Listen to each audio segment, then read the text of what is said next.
गौरी, जरा नीचे देखो। ये रानो और टुन्नू तो पूरा दिन मजदूरों की तरह काम करते रहते हैं।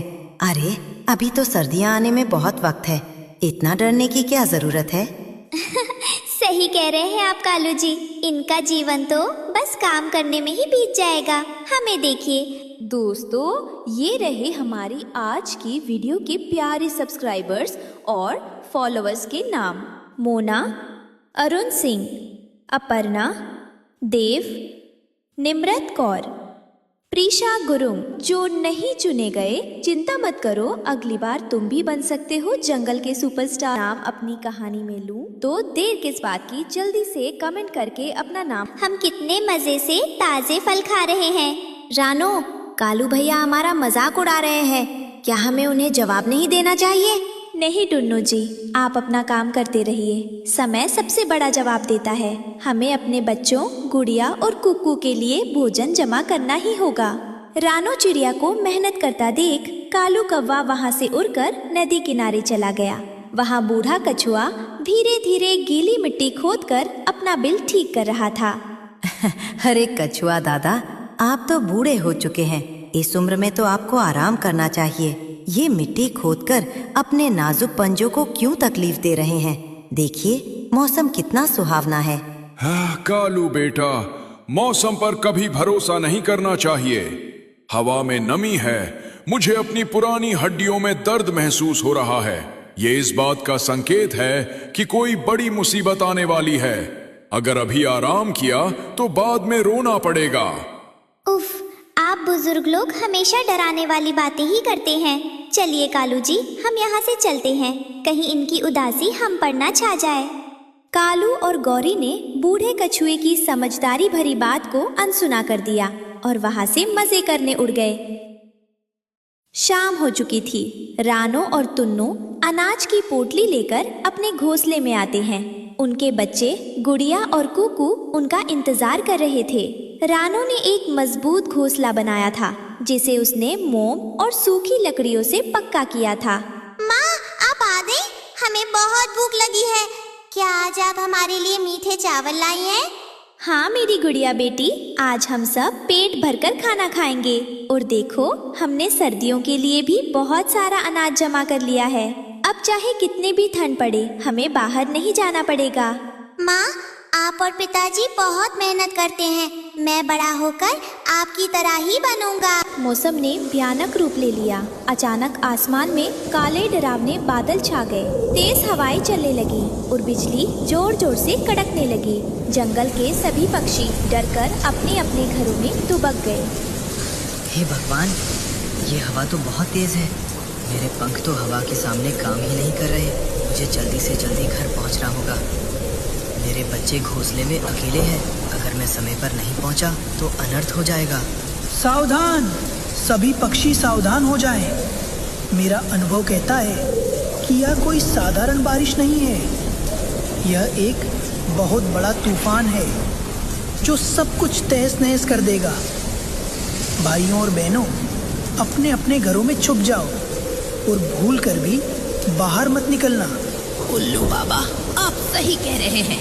देखो कैसे बड़े बड़े पेड़ भी हिल रहे हैं। मुझे अपने दरवाजे और खिड़कियां तुरंत बंद कर लेने चाहिए। हे ईश्वर, अब सबकी रक्षा करना।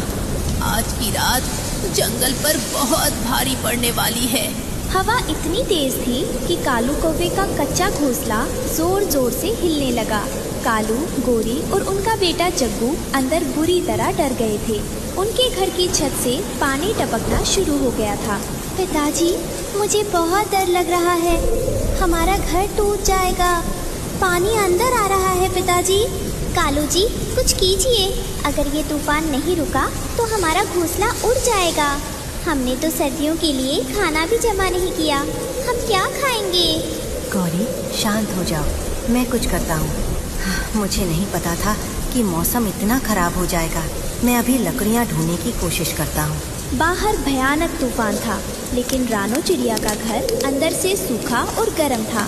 रानो ने अंगीठी जलाई हुई थी। टुन्नू और बच्चे आराम से बैठे थे। रानो को बाहर की चिंता हो रही थी। रानो, बाहर हालात बहुत खराब है। शुक्र है कि तुमने समय रहते ये पक्का घर बना लिया था। हाँ टुन्नू जी, लेकिन मुझे दूसरों की चिंता हो रही है। कालू भैया का घोंसला बहुत पुराना था, पता नहीं वे और उनका परिवार सुरक्षित होंगे या नहीं। तभी एक जोरदार हवा का झोंका आया और कालू कौवे का घोंसला तिनका होकर बिखर गया। कालू, गोरी और जग्गू ढलान से नीचे कीचड़ में गिर गए। वे पूरी तरह भीग चुके थे और ठंड से कांप रहे थे। जग्गू जोर जोर से रोने लगा। माँ, पिताजी, मुझे बहुत ठंड लग रही है, मुझे बचाओ। मेरे बच्चे, गौरी, तुम जग्गू को अपने पंखों के नीचे छुपा लो।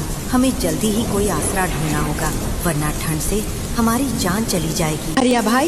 हरिया भाई, दरवाजा खोलिए। हम मुसीबत में हैं, हमारा घर टूट गया है। कृपया हमें थोड़ी देर के लिए शरण दे दीजिए। माफ करना कालू भाई, मेरा घर बहुत छोटा है। इसमें मेरे परिवार के अलावा और किसी के लिए जगह नहीं है। और जब मौसम साफ था तब तो आप बस आराम कर रहे थे। अब जाइए यहाँ से। निराश होकर कालू कौवा कबूतर के घर गया। बारिश और तेज हो गई थी। जग्गू की हालत खराब होती जा रही थी। कबूतर भैया, हमारे बेटे पर दया कीजिए, वो ठंड से मर जाएगा। हमें बस एक कोने में बैठने दीजिए। गौरी बहन, मैं आपकी मदद करना चाहता हूँ, लेकिन मेरी छत भी टपक रही है। यहाँ जगह नहीं है। आप रानू चिड़िया के पास जाइए, उसी का घर सबसे पक्का है। कालू कौवा शर्मिंदा था। उसने हमेशा रानू का मजाक उड़ाया था, लेकिन अब उसके पास कोई रास्ता नहीं था। वो अपने परिवार को लेकर रानू के दरवाजे पर पहुंचा। उसके हाथ पांव ठिठुर रहे थे। गौरी, मुझे बहुत शर्म आ रही है। मैंने रानू बहन को कितना बुरा भला कहा। आज उसी के सामने हाथ फैलाने पड़ेंगे। कालू जी, अपनी शर्म छोड़िए। हमारे बेटे जग्गू को देखिए, उसकी सांसें धीमी हो रही हैं। कृपया दरवाज़ा खटखटाइए। कालू ने कांपते हाथों से दरवाज़ा खटखटाया। रानू ने तुरंत दरवाज़ा खोला। सामने कालू और उसके परिवार की हालत देखकर रानू का दिल पसीज गया।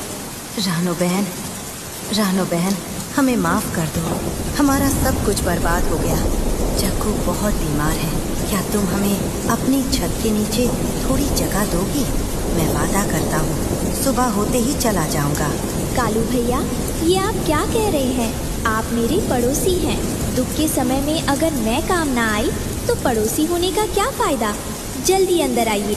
रानू ने तुरंत उन्हें अंदर बुलाया और अंगीठी के पास बिठाया। थोड़ी ही देर में जग्गू को होश आ गया और उसे गर्मी मिली। कालू कौवे की आंखों से आंसू बहने लगे। रानू बहन, तुम कितनी महान हो।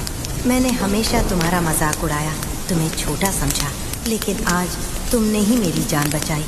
मैं तुम्हारा ये एहसान कभी नहीं भूलूंगा। कालू भाई, बीती बातें छोड़िए। हम सब एक ही जंगल का परिवार हैं। मुसीबत में एक दूसरे के काम आना ही हमारा धर्म है।